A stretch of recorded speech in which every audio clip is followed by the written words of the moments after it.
Uncle Howdy berhasil kalahkan Chad Gable. Rhea Ripley dan Damian Priest kembali untuk balas dendam. Bronson Reed dan Braun Strowman gila-gilaan. Dan masih banyak lagi. Selamat datang di Extra Raw, di mana kita akan review episode Raw minggu ini tanggal 27 Agustus 2024. Sebelum kita lanjut, aku pengen kalian like dan share video ini ke teman-teman kalian yang suka WWE. Dan jangan lupa subscribe, soalnya channel ini upload video setiap hari. Let's go. Raw hari ini dibuka dengan The Judgment Day. Banggain diri mereka sendiri karena udah berhasil serang Damian Priest dan Rhea Ripley. Liv menyalahkan Rhea soalnya Rhea terlalu egois.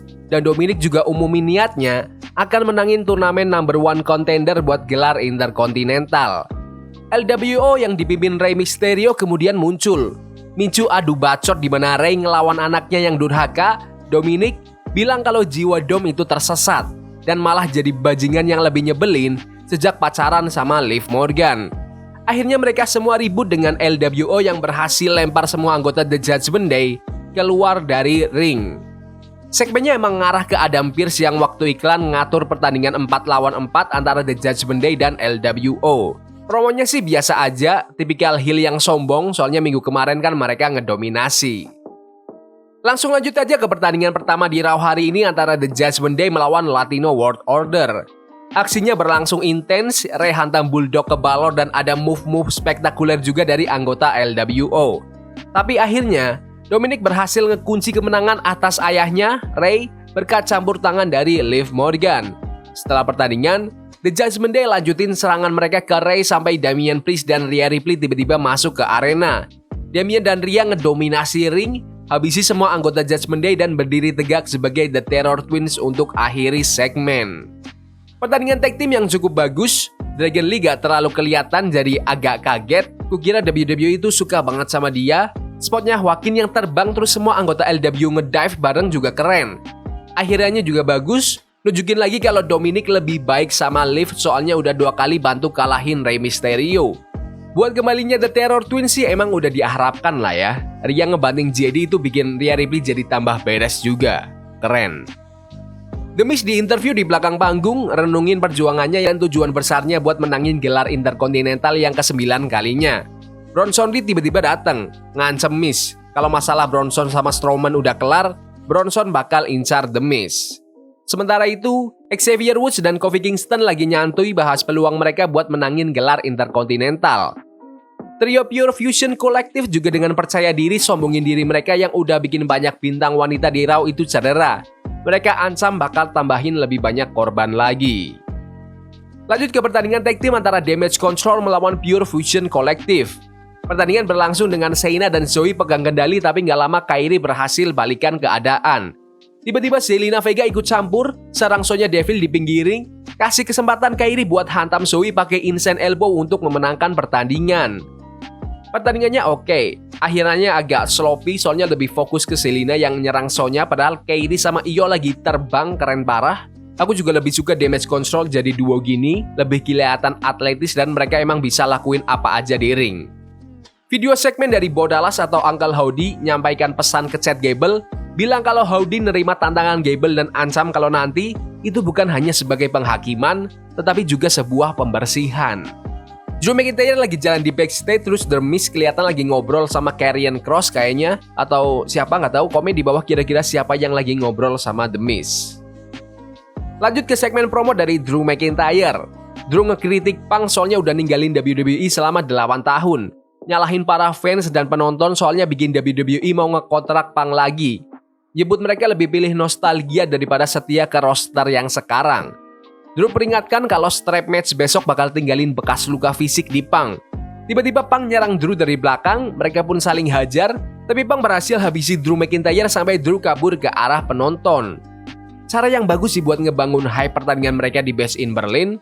Promo dari Punk kayaknya bakal bantu dikit, tapi mungkin emang lagi nunjukin kalau Punk itu cuma fokus buat pertandingan bukan buat pacot-pacotan. Video segmen Braun Strowman kasih peringatan ke Bronson Reed, tegaskan lagi statusnya sebagai monster of all monster. Lanjut ke pertandingan semifinal untuk kontender nomor 1 gelar Intercontinental antara Jey Uso melawan Kofi Kingston melawan Karrion Kross. Di awal, Jay dan Kofi bekerja sama melawan Karrion.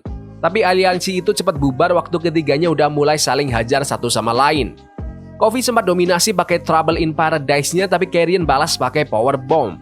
Tapi akhirnya Jey Uso berhasil hantam Karrion dengan Uso Splash untuk memenangkan pertandingan dan melaju ke final turnamen. Pertandingan triple threat yang cukup bagus. Pertandingan ini padahal bebas diskualifikasi tapi nggak ada yang pakai senjata. Jey yang menang juga udah diharapkan soalnya Karrion sama Kofi emang lagi ada perseteruan mereka sendiri. Video segmen Gunther dengan percaya diri memprediksi hasil pertandingan Best in Berlin. Tentu aja dia memprediksi kalau dia yang akan pertahankan gelar juara dunia kelas beratnya. Lanjut ke segmen promo dari Randy Orton. Orton ucapkan rasa terima kasihnya kepada para fans atas dukungan mereka dan mengenang sejarah panjang Orton dengan gelar dunia kelas berat.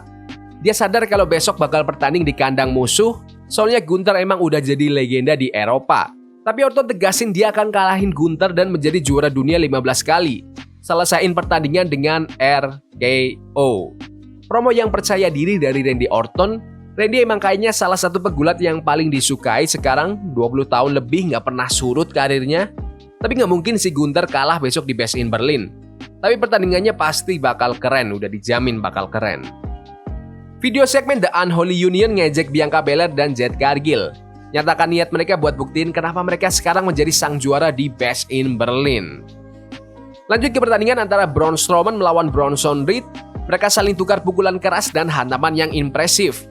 Strowman juga kasih tunjuk kelincahannya. Bronson juga nggak mau kalah. Bronson Reed putusin buat keluar dari pertandingan, keluar dari arena. Pertandingan pun berakhir jadi no contest. Mereka lanjut di belakang panggung, saling hantam tubuh mereka ke mobil dan pakai benda apapun buat senjata. Tapi akhirnya, Bronson berhasil hantam tsunami dari platform beton ke Strowman yang ada di atas mobil. Pertandingannya seru sebenarnya sebelum berakhir jadi no contest. Lagi-lagi segmen yang ngebuat Bronson Reed kelihatan kayak monster. Terus kasih momentum hancurin superstar tiap minggunya. Mereka juga kreatif, hasilin spot tsunami yang unik. Bisa mengarah ke street fight atau extreme rules antara Bronson dan Strowman nih. Kita tunggu aja bakal gimana. Video nunjukin Braun Strowman bilang kalau dia nggak bisa rasain jari-jarinya. Dan Michael Cole juga bilang kalau Bronson Reed jalan begitu aja tanpa diperiksa tim medis. Lanjut ke pertandingan semifinal untuk kontender nomor 1 gelar Intercontinental antara The Miz, Pete Dunne, dan Xavier Woods. Miz dan Xavier kerjasama buat hajar Pete Dunne. Habis iklan, bisa ambil alih dengan beberapa DDT dan kicks. Tapi Dunne dan Xavier lawan balik. Akhirnya Pete Dunne berhasil banting Miz pakai bitter end untuk memenangkan pertandingan dan lolos ke final turnamen. Pertandingannya bagus sih, banyak spot yang lumayan tapi nggak ada yang terlalu crazy gitu. Penasaran gimana Pete Dunne bakal dibook buat kedepannya.